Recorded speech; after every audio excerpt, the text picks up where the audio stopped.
Operator और participants, अच्छा, student आ जाएंगे। जो पहला आएगा वो दिखेगा, फिर उसको साइड में लगा देना। चलो मैं किसी दिन तुम्हारे सामने करूँगी, फिर क्या दिक्कत नहीं आएगी, आपको भी नहीं मेरे को। हो गई जल्दी। जाते जाते सीख तो जाए।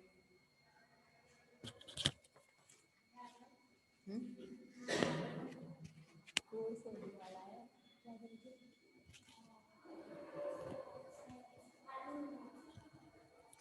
तो इसमें क्या है, आईपॉश की कंडीशन है ना।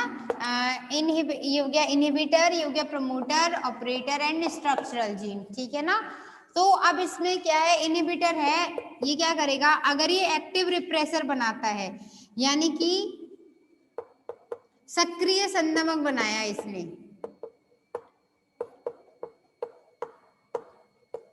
तो ये सक्रिय संदमक क्या होगा, ऑपरेटर से जाके जुड़ जाएगा। तो उसके बाद स्ट्रक्चरल जीन जो है ZYA, इसमें जेड जो जीन है वो जेड जीन जो बीटा गैलेक्टोसाइडेज है वो नहीं बनाएगी, नहीं बनाएगी, ठीक है, कोई प्रोटीन ये नहीं बना पाएगी। तो इस कंडीशन में ये क्या हो गया, सक्रिय संदमक है। अगर हमें बनवानी है तो हम क्या कर देंगे, इसमें हम इसमें लैक्टोज डाल देंगे। आई बात समझ में। अगर कभी कभी क्या होता है, एक्टिव रिप्रेसर तो है, मतलब इंड्यूसर नहीं है, तो ये बंद रहेगा, प्रोटीन नहीं बन पाएगी। फिर हमने क्या किया, अगले ही क्रम में, अच्छा ये एकदम हाँ कवर तो हो जाएगा, ठीक है ना, थोड़ा ऊपर थोड़ा सा बस। अगर ये है और इसमें यहाँ पे इसने ये है I, ये P, ये O, ये S, ठीक है। अब इसमें ZY ये होगा ही होगा। अब इसमें क्या किया हमने, एक्टिव रिप्रेसर था उसमें हमने इंड्यूसर डाल दिया, यानी सक्रिय संदमक है।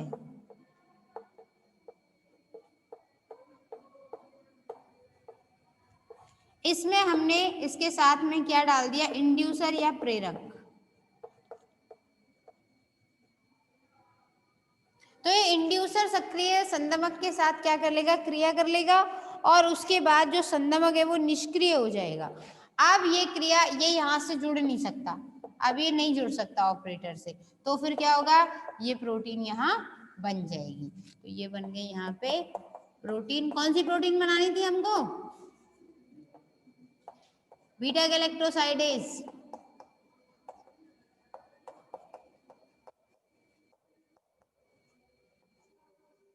ये बन जाएगी, ठीक है।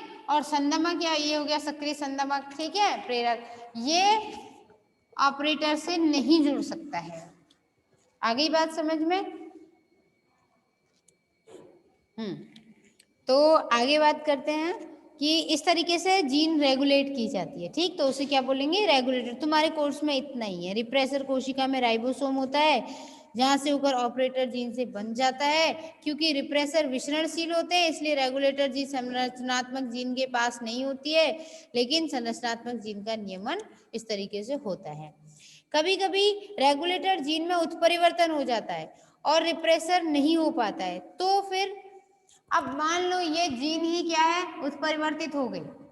उत्परिवर्तन का मतलब क्या होता है, अचानक परिवर्तन। उत्परिवर्तन ह्यूगो डी व्रीज ने ढूंढा था, है ना, प्रिमरोज के पौधों में ढूंढा था, पीले रंग के फूल होते हैं सुंदर सुंदर छोटे छोटे, उनमें से कुछ फूल अचानक से सफेद आ गए, तो उन्होंने कहा ये हो क्या गया, है ना। तो इस तरीके से उत्परिवर्तन मतलब अचानक से परिवर्तन आ जाता है, काहे में, जेनेटिक मटेरियल में। जेनेटिक मटेरियल मतलब आनुवंशिक पदार्थ, डीएनए या आरएनए, है ना, मोस्टली तो डीएनए पर ही है। तो डीएनए या आरएनए में से अचानक परिवर्तन को उत्परिवर्तन कहेंगे। अगर इस सक्रिय संदमक में अचानक से परिवर्तन आ गया तो ये संदमक नहीं बनाएगा, संदमक पदार्थ नहीं बनेगा, तो ऑपरेटर से नहीं जुड़ेगा, ऑपरेटर से नहीं जुड़ेगा तो प्रोटीन का निर्माण नहीं होगा ना। तो इस तरीके की प्रोसीजर हो गई है पूरी, ठीक। तो कई बार प्रोटीन का निर्माण फिर अनियंत्रित हो जाएगा, यानी कि अब प्रोटीन को बनने से रुकना भी तो है। मान लो किसी की नाक की प्रोटीन बन रही है, अब वो रुकी नहीं, तो नाक कितनी लंबी हो जाएगी, होगी कि नहीं होगी। इसलिए प्रोटीन का बनना भी रुकना जरूरी है, ठीक है ना।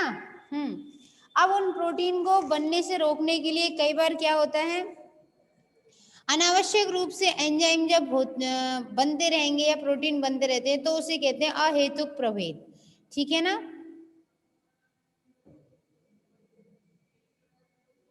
ये पूछ लिया जाता है कॉन्स्टिट्यूट अहेतुक प्रभेद। अहेतुक प्रभेद का मतलब क्या है?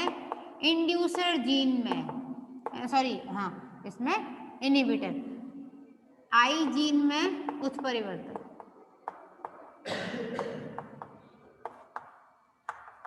के कारण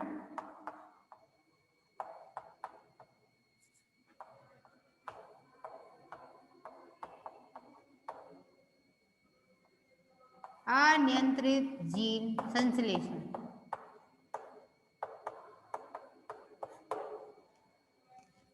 आगे बात समझ में ये हो जाता है। तो फिर इस स्थिति में क्या किया जाता है? अब हेतुक प्रभेद होते हैं तो ऑपरेटर जीन में उत्परिवर्तन भी होने की वजह से कई बार रिप्रेसर को अपना काम ही नहीं करने देता है, तो फिर ऑपरेटर स्थल पर भी क्रियाशीलता हो जाती है, तो फिर ज्यादा से ज्यादा प्रोटीन बनने लग जाएगी। तो उस कंडीशन में रेगुलेटर और ऑपरेटर दो तरीके के फिर प्रोटीन आ जाते हैं। ठीक, उसमें कोई कई बार प्रमोटर जीन, प्रिब्नोवॉक्स या और दूसरे जो जितने भी प्रोटीन है उनमें से किसी में भी किसी भी प्रकार का उत्परिवर्तन होने की वजह से भी अनुलेखन होने लग जाता है, तो फिर अनियंत्रित तरीके से प्रोटीन बन जाएगी, और जब ज्यादा प्रोटीन बनेगी, ज्यादा एनर्जी खर्च होगी तो रोग हो जाएगा। ठीक है, ये तो हम जीवाणुओं में पढ़ते हैं, है ना, लेकिन अगर मनुष्यों में ऐसा होने लगे तो रोग हो जाता है ना। जैसे कैंसर है, उसमें क्या है, कोशिका अनियंत्रित वृद्धि कर रही है। तो अनियंत्रित वृद्धि क्यों कर रही है? क्योंकि बाहर जो वायरस है उसके अंदर होती है ऑन्कोजीन, वो आ गया हमारी कोशिका के अंदर किसी भी तरीके से, क्या खा रहे हैं क्या पी रहे हैं हमें नहीं पता। ठीक है ना भाई, डिस्पोजल के गिलास में हमने चाय पी लिया, कुछ भी किया, बहुत सारे रीजंस हैं उसके, हर कोई जरूरी नहीं है कि टोबैको खाए तभी होगा, है ना। इसका मतलब ये नहीं है कि मैं तंबाकू को सपोर्ट कुछ नहीं कर रही हूँ भाई। ठीक, तंबाकू खाना स्वास्थ्य के लिए हानिकारक है, लेकिन बहुत सारे लोग ऐसे भी होते हैं, बहुत सारी महिलाएं जिन्होंने कभी तंबाकू का मतलब ही नहीं रहा दूर दूर तक पूरी जिंदगी में, उनको कैसे कैंसर की बीमारी हो गई। तो कई बार हमें नहीं पता होता है जो सब्जी फल जो सारी चीजें हम खा रहे हैं उनके अंदर क्या कैसे पड़ा हुआ है। ठीक है ना, कचौड़ियाँ खाए जा रहे हैं गरम गरम, घर में ला करके पॉलिथीन में सब्जी बांध के ले आए, पता ही नहीं है। ठीक, तो वो अगर कैंसर वगैरह कर दे तो उस स्थिति में क्या होगा, हमारे कोशिकाओं में होती है प्रोटो ऑन्कोजीन, वो एक्टिव हो जाती है और वो कंटिन्यू प्रोटीन बनाने लग जाती है। जितनी ज्यादा प्रोटीन बनेगी उतना ज्यादा फिर कोशिका विभाजन होने लग जाएगा, तो फिर वो कई बार घातक बीमारी बन जाती है। ठीक है, इसलिए फिर प्रोटीन का बनना रुकना जरूरी है ना, बनने के साथ साथ रुकना भी जरूरी है। ठीक है, प्रमोटर जीन की बात करें तो प्रमोटर जीन में भी 3 स्थान पाए जाते हैं, जहां एक होती है जहां पर उसे कहते हैं CGA स्थल। ठीक है, एक बात समझ लो, इसके अलावा कई बार प्रमोटर जीन में भी, ये प्रमोटर जीन है ना, इसमें भी प्रमोटर जीन भी प्रोटीन संश्लेषण को नियमित कर देती है। कैसे? उसमें 3 स्थान है CGA। ठीक है, और इन 3 स्थलों की वजह से क्या होगा, CGA में इनिशियल बाइंडिंग स्थल होगा ऑपरेटर जीन, और दूसरा CGA प्रोटीन बाइंडिंग स्थल होगा, दूसरा RNA पॉलीमरेज को बांधने का काम करने वाला होगा जीन, और दूसरा क्या होगा, लेग रिप्रेसर जीन होगा। तो इस तरीके से ये तीनों भी क्या करते हैं, कई बार धनात्मक नियंत्रण करते हैं, यानी ये ATP को AMP में बदला, और AMP के बाद CGA प्रोटीन जो है वो क्या हो जाती है, सक्रिय हो जाती है, और सक्रिय होने के बाद ये प्रोटीन को नियंत्रित कर लेती है, उसे हम क्या कहते हैं, धनात्मक नियंत्रण। तुम तो इतना याद रख लो, प्रमोटर में CGA स्थल जो होते हैं वो धनात्मक नियंत्रण करते हैं।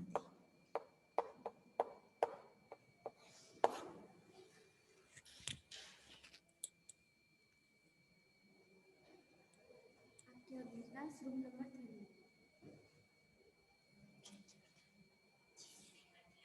एक ही टाइम पे 2 क्लास एक ही रूम में दे देती हूँ।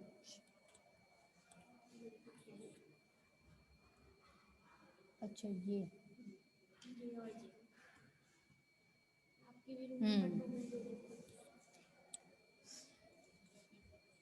क्योंकि ओपेरॉन में ना सीजीए प्रोटीन होती है और एक और होता है कैम प्रोटीन, वो दोनों ही धनात्मक नियंत्रण करते हैं। धनात्मक नियंत्रण में क्या होता है कि अनुलेखन के जो कुछ क्रिया, अनुलेखन की क्रिया के लिए कुछ एक्टिवेटर्स की तरह काम करते हैं, यानी अनुलेखन होना चाहिए, ठीक है। अगर रुक रहा होगा तो ये उसको स्टार्ट कर देते हैं, तो इसलिए उसे धनात्मक नियंत्रण कहते हैं, सीजीए फैक्टर।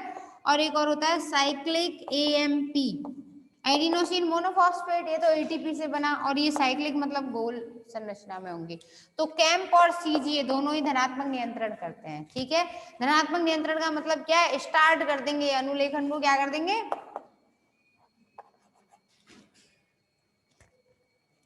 स्टार्ट कर देते हैं, है ना। और कई बार कोशिका में उपस्थित अन्य गुणसूत्रों पर पाए जाने वाले जीन की अभिव्यक्ति को प्रभावित कर दे या फिर रिप्रेसर प्रोटीन बना दे, तो उसको क्या बोलते हैं हम, ऋणात्मक, जो उसको क्या कर देगा, बंद कर देगा कई बार।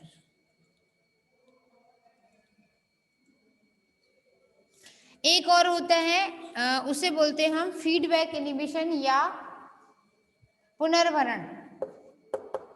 फीडबैक, फीडबैक कब लेते हैं, जब काम हो जाता है तभी तो फीडबैक लेते हैं, काम किया नहीं फिर क्या फीडबैक देगा कोई तुम्हारा, है कि नहीं है। तो फीडबैक इनहिबिशन का मतलब होता है पुनर्भरण संदमन। इसमें होगा क्या,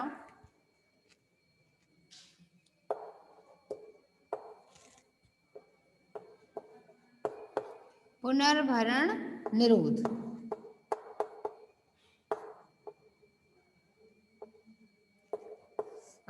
इनहिबिशन या, ठीक है इतना ही सही, फीडबैक या पुनर्निरोध। इसमें देखो भाई सीधी सी बात है, जब पेट भरा हुआ तो और नहीं बनेगा, यानी कि प्रोटीन जो एक बार बन चुकी है वो खुद ही अपने बनने को रोक देती है।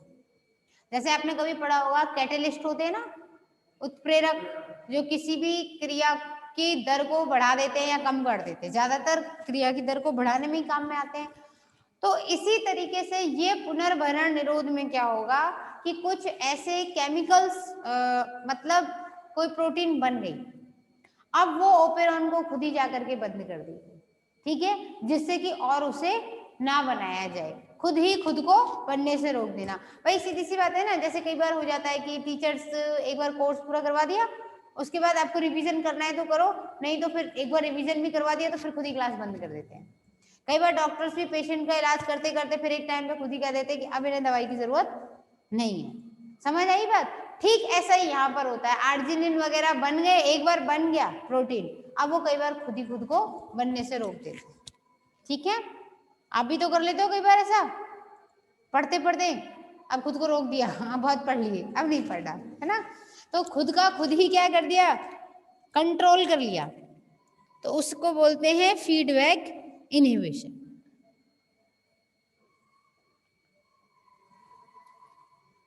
अगला एक तरीका और होता है जिसमें एटीन्यूएशन होता है, ट्रिप्टोफेन के लिए उपयोग किया जाता है। ट्रिप्टोफेन ओपेरॉन होता है जिसमें ओपेरॉन के बाद एक अनुक्रम और होता है। इसकी खास बातें बता देती हूँ आपको, ठीक है, क्योंकि ये फिर ना एमएससी में जाकर के आपको अगर बॉटनी से किया तो समझना पड़ेगा फिर से। पहले बीएससी कर ले मैडम, है फिर सोचेंगे आगे। देखो भाई एक बात समझ लेना, डिसीजन मेक्स डेस्टिनी। हमारे जो खुद के निर्णय होते हैं ना, वही हमारी किस्मत लिख देते हैं कई बार। तो निर्णय बहुत कठोर होता है लेना, ठीक है। तो बीएससी करनी है, बीएससी के बाद क्या करना है, कैसे करना है, जो सोचना है अभी से सोचना शुरू कर देंगे। बहुत सारे लोग एंड टाइम पे रिजल्ट देख के सोचेंगे, अरे रिजल्ट देख के क्या सोचेंगे, रिजल्ट तो तुम्हें खुद पता होता है कैसे पेपर लिख के आए हम, उससे थोड़ा ऊपर नीचे ही जाएगा, है कि नहीं है। तो देखो ट्रिप्टोफेन मॉडल में सीधी सी बात ये है, ये हो गया आपका एमआरएनए जीन है इसमें। अब होता क्या है, उसमें तो क्या था आईपॉस जीन थी, इसमें क्या होगा ऑपरेटर जीन होंगे ना, प्रमोटर हो गया आगे, फिर ऑपरेटर हो गया, फिर स्ट्रक्चरल जीन हो गया, ठीक है। तो यहाँ संरचनात्मक जीन क्या करेगी आगे, ये बनाएगी, ट्रिप्टोफेन बनाना है इसे। कई बार ट्रिप्टोफेन के लिए सुन लो, ऑपरेटर जीन में कुछ खंड ऐसे होते हैं जो एक दूसरे के साथ पेयरिंग कर देंगे, यानी इसकी स्थिति अगर ऐसे हो जाए, तो ये क्या बन गया, हेयर पिन जैसा संरचना बन गई। ये सब मैंने नहीं, साइंटिस्ट ने कहा है, ठीक है। इसको हेयर पिन मॉडल ही कहा जाता है, हेयर पिन लूप बन गया वो, है ना। जूड़ा वाली पिन जो होती है, हमें तो नहीं पता कैसी होती है, पर ये ट्रिप्टोफेन का क्या बन गया, मॉडल बन गया। अब इस ट्रिप्टोफेन मॉडल के हिसाब से क्या है, इसमें जो संरचना होती है उसे बोलते हैं 1 2 3 4 करके नाम दिए जाते हैं ऐसे, 1 2 3 और 4। अगर इस 2 और 3 के बीच में, ये 1 है ये 4 है, 2 और 3 के बीच में इस तरीके से आपस में बाइंडिंग हो गई, ये लूप बन गया। तो अब क्या होगा, यहाँ से प्रमोटर से राइबोसोम जुड़ा होगा ना, वो राइबोसोम आगे नहीं चल सकता, इतना बड़ा लूप आ गया, अब कहाँ चलेगा बेचारा, नहीं चलेगा ना, तो ट्रिप्टोफेन नहीं बनेगा। समझ आ गई बात। अच्छा सॉरी, ट्रिप्टोफेन क्यों, इसमें आगे प्रोटीन का निर्माण नहीं होगा। पर अगर ऐसा हो, ये लूप यहाँ ना बन के ऐसे बने, 3 4 के बीच में बन जाए, आगे कहीं बन जाए ऐसे, तो ये यहाँ तक तो चलेगा, यहाँ से कोई प्रोटीन बननी होगी तो बन जाएगी। आई बात समझ। तो इस तरीके से हेयर पिन लूप जो बनता है उसे बोलते हैं एटेन्यूएटर, बोलते हैं इसको। क्या बोलते हैं इसको, एटेन्यूएटर, ठीक है ना। वो एटेन्यूएटर की प्रेजेंस में देखा जाता है। इकोलाई में अमीनो अम्लों से संबंधित लगभग 6 ओपेरॉन होते हैं जिनमें एटेन्यूएशन की प्रक्रिया पाई जाती है, यानी ये हेयर पिन लूप का बनना। ट्रिप्टोफेन होगा तो आगे कहानी बढ़ेगी, ट्रिप्टोफेन नहीं है तो नहीं बनेगी। क्यों, क्योंकि देखो 2 और 3 के बीच लूप बन गया, इसका मतलब यहाँ पे क्या है, ट्रिप्टोफेन नहीं है। अगर आपने ट्रिप्टोफेन डाल दिया तो फिर ये ऐसे लूप नहीं बनेगा, नहीं बनेगा तो प्रोटीन का निर्माण हो जाएगा। हालांकि आपके बीएससी में ट्रिप्टोफेन से ज्यादा क्वेश्चन नहीं पूछे जाते, आप छोटे बच्चे हो, मतलब यूनिवर्सिटी के हिसाब से, तो आपके लिए लैक ओपेरॉन पूछा जाएगा, क्योंकि फिर एमएससी में भी तो कुछ पूछ रहा है, ठीक है ना। पर इसका मतलब ये नहीं है कि टॉपिक छोड़ना कुछ नहीं है, ठीक है ना, क्योंकि कोरोना के चलते तो अभी हो सकता है कुछ नई गाइडलाइंस आए, आपके पेपर के बाद आपको सिलेबस बताया जाएगा कि कुछ छूट गया है, कुछ रह गया है, ठीक है। लेकिन एक बार हम पूरा पढ़ लेंगे, फिर कहीं से कुछ भी पूछ ले हमें कोई फर्क नहीं पड़ता, ठीक है। तो अब बाकी की कहानी हम कल पढ़ेंगे। कल भाई 1 मिनट रुक जाइए मैडम, बस आपका देखिए भाई यूकैरियोटिक वगैरह ये सब खत्म होते ही आपकी सेकेंड यूनिट हो चुकी है फिनिश, यानी कि आपका आधा पेपर हो गया कंप्लीट। पता भी नहीं चला या पता चल गया, पढ़ोगे तो पता चलेगा, नहीं पढ़े तो कुछ पता नहीं चलेगा, अचानक धक्का सा लगेगा फिर तो, अरे ये भी हो गया। तो ठीक है, अब यूनिट 3rd एंड 4th जो है आपकी वो है बायोटेक्नोलॉजी, ठीक है। आप चौकी टूट गए, ठीक है भाई। आप बायोटेक्नोलॉजी कल से हम स्टार्ट करेंगे, ठीक है। तब तक के लिए कहानी खत्म।